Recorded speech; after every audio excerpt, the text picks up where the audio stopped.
तो वहीं चुनाव के बीच सैम पित्रोदा ने एक बड़ा बयान दिया है। ये बड़ी खबर इंडिया ट्रेंडिंग में इस वक्त की मैं आपको बता रहा हूं, जहां पित्रोदा ने विरासत टैक्स का जिक्र किया है और कहा है कि अमेरिका में लगता है विरासत टैक्स। अमेरिकी सरकार 55% हिस्सा ले लेती है, केवल 45% संपत्ति पर ही परिवार का हक रहता है। ये सैम पित्रोदा की तरफ से कहा गया है। आप अपनी संपत्ति जनता के लिए छोड़े, ये सैम पित्रोदा ने कहा है।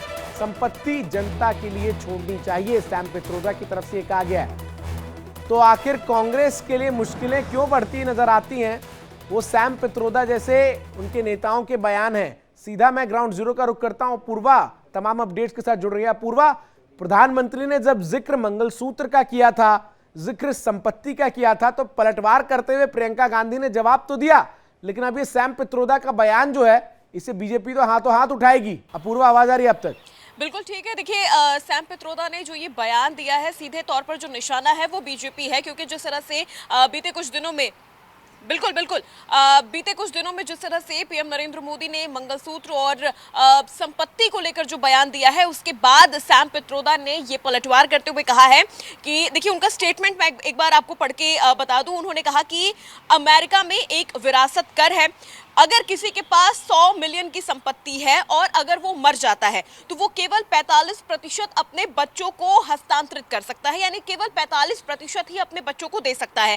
बाकी जो बची हुई 55% की जो संपत्ति है वो सरकार हड़प लेती है, सरकार द्वारा हड़प लिया जाता है। ये एक दिलचस्प कानून है और ये कहता है कि आपने अपनी पीढ़ी में संपत्ति बनाई है और अब आप जा रहे हैं, आपको अपनी संपत्ति जनता के लिए छोड़नी चाहिए, पूरी नहीं आधी, जो जितनी सरकार को चाहिए। तो ये एक पलटवार सैम पित्रोदा ने किया है अमेरिका के उस कानून को लेकर जो वहां के लोगों के लिए बनाया गया है, उनकी प्रॉपर्टी को लेकर।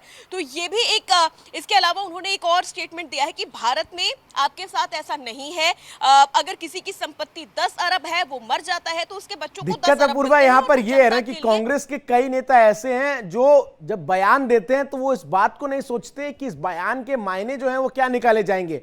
अब जब सैम पित्रोदा ये बात कहते हैं तो बीजेपी तो ये कहेगी ना कि सैम पित्रोदा, जो कि गांधी परिवार के काफी करीबी हैं, राहुल गांधी के गुरु के तौर पर जाने भी गए हैं कई बार, उनकी सोच अगर ऐसी है तो गांधी परिवार और राहुल गांधी की भी सोच ऐसी ही होगी। बिल्कुल ठीक। देखिए, यहाँ पर बीजेपी को कांग्रेस को घेरने का एक और बड़ा मौका मिल गया है। जिस तरह से सैम पित्रोदा ने ये स्टेटमेंट दिया है, उन्होंने भारत के संपत्ति कानून और अमेरिका के संपत्ति कानून के बीच में कंपैरिजन किया है। उन्होंने अमेरिका के संपत्ति कानून को लेकर कहा है कि सिर्फ कुछ प्रतिशत हिस्सा वो व्यक्ति अपने बच्चों को दे सकता है, बाकी जो 55% है वो सरकार द्वारा हड़प लिया जाता है। लेकिन भारत में ऐसा नहीं है। भारत में अगर किसी व्यक्ति के पास 1 लाख की भी संपत्ति है तो वो मरने से पहले अपने बच्चों को पूरी 1 लाख की संपत्ति दे सकता है। इसमें जनता का कोई अधिकार नहीं है। तो यहाँ पर बीजेपी को एक और बड़ा मौका मिल गया है कांग्रेस को टारगेट करने का, क्योंकि जिस तरह से कांग्रेस सैम पित्रोदा ने ये स्टेटमेंट दिया है, इससे बीजेपी के सामने सबसे बड़ा जो एक प्लस पॉइंट जो जुड़ जाता है वो ये है। बहुत बहुत शुक्रिया आपका मेरे साथ जुड़कर तमाम अपडेट्स दर्शकों तक पहुंचाने के लिए।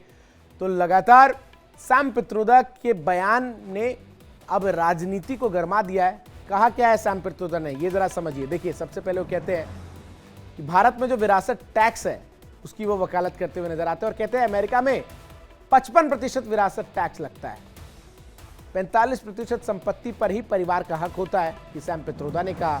फिर वो कहते हैं कि भारत में भी विरासत टैक्स उचित लगता है, ये लगना चाहिए, और लोगों को अपनी संपत्ति जनता के लिए छोड़नी चाहिए, ये सैम पित्रोदा की तरफ से कहा गया।